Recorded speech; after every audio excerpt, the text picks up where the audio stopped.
My husband is obsessed with the sit-back apps.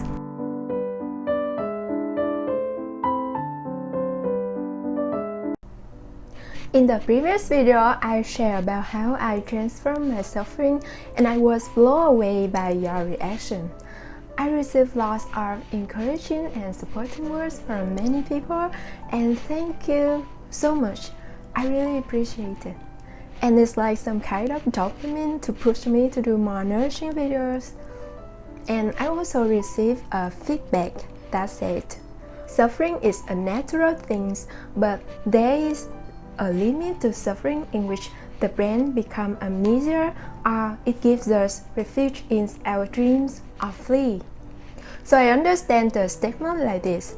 The question is when we should face our suffering and when we should stay away from it. For me, the answer is quite clear. It depends on my level of mindfulness energy. If I have enough mindfulness energy, I can face that devil. If I don't, I should stay away from it to cultivate some more mindfulness energy before confronting my suffering. So in today's video, I would like to talk about the times I chose to stay away from the chaos of my life to do some more self-care activity.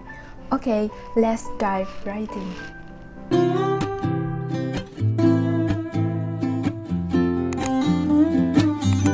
First of all, I think we need to debunk the misperception of self-care. Some people think self-care is selfish, but it's not.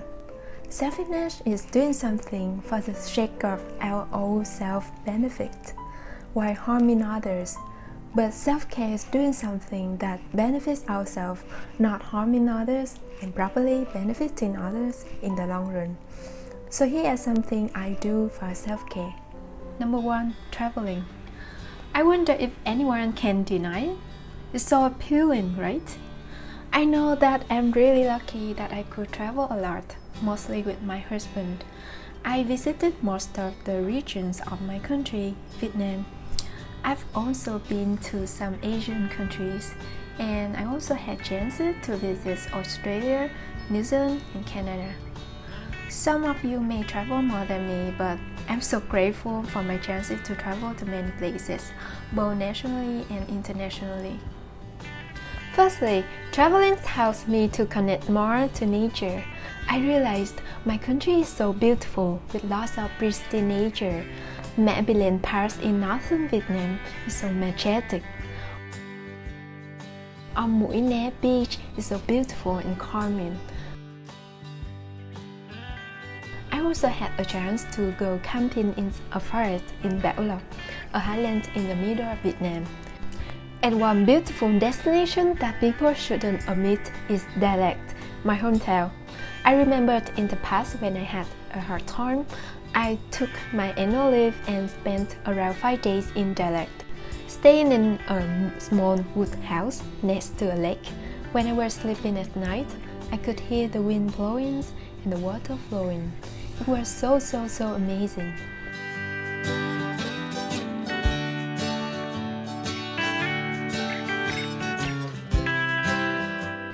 In foreign countries, I really enjoy hiking in Taiwan and in New Zealand. Hiking on a snowy mountain in Canada was also an interesting memory for me. I don't know how you feel when you come back to nature, but I felt really refreshed and at ease every time I had a chance to connect to nature. Perhaps because our origins is from nature, our ancestors lived in caves, and we also evolved from minerals and plants.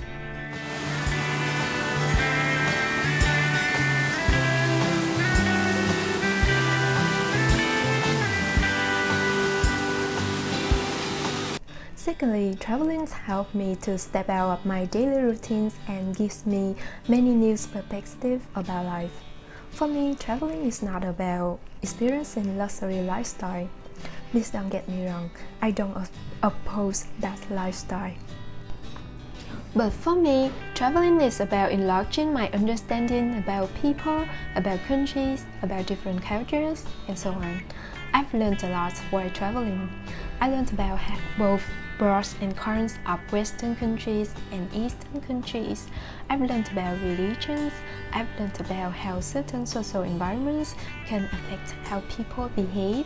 For example, I understand more deeply about the fears and worries of people living in Vietnam by both at the end of the Vietnam War, and that understanding cultivates sympathy and compassion in me.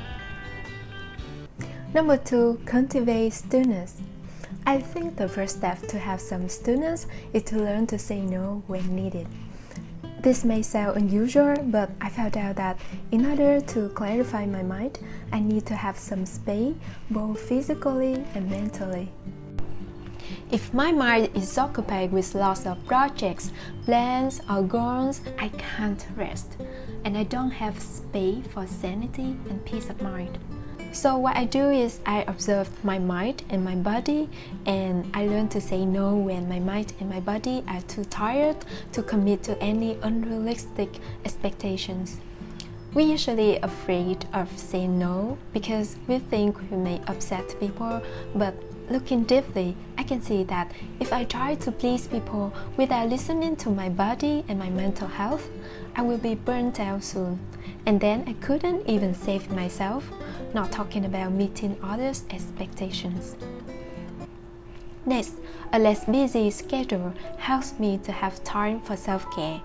In other words, some me time. I can practice meditation, both sitting in meditation and walking in meditation. This helps me to cultivate mindfulness energy and concentration energy. These two energies are necessary preconditions for insight to appear. The theory is quite simple, but you can only feel the benefits of meditation when you put it into practice. I was so happy when I realized each mindful breath is a gift.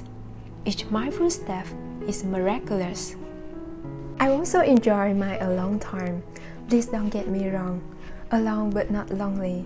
That's my dad's philosophy. I used to feel lonely when being alone until I realized solitude is also nourishing and beautiful. So why don't I ask myself for a date, right? I enjoy going to a cafe alone, spending time reading, writing, drawing, and so on. I had a vivid memory of trying to draw. It had been a long time since I drew. At first, a thought popped up into my mind that I should draw a beautiful picture to impress people. Then I realized my heart pumping with that thought, and I let go of that thought. I just immersed myself in that process. I flow with the paintbrush, and I decided to name my picture as Being. Yes, just be, just live in the moment. Happiness is right here, right now. It's the happiness of living in the present moment. Happiness with so little conditions, without any approvals or recognitions from others.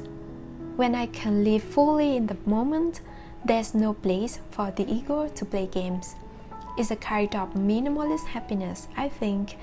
And with the COVID-19 right now, we can't travel much like before, so I think having some kind of simple happiness is really helpful to cultivate calm and peace.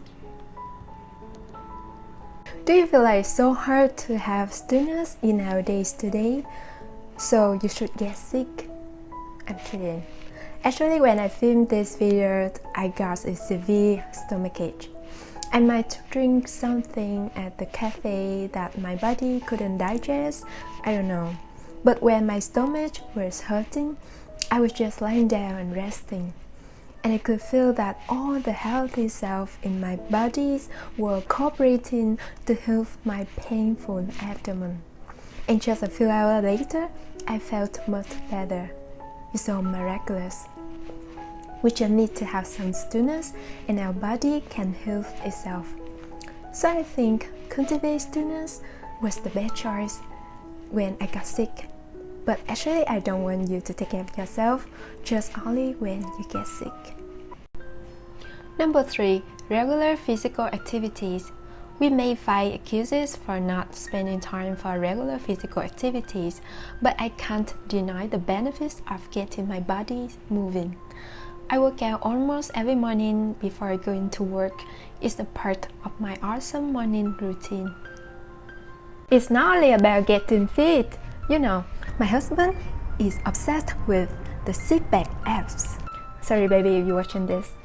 But for me, workout is also about figuring out how changing my physical state can affect my state of mind. And the high energy cultivated from physical activities helps me to face any challenges in my daily life.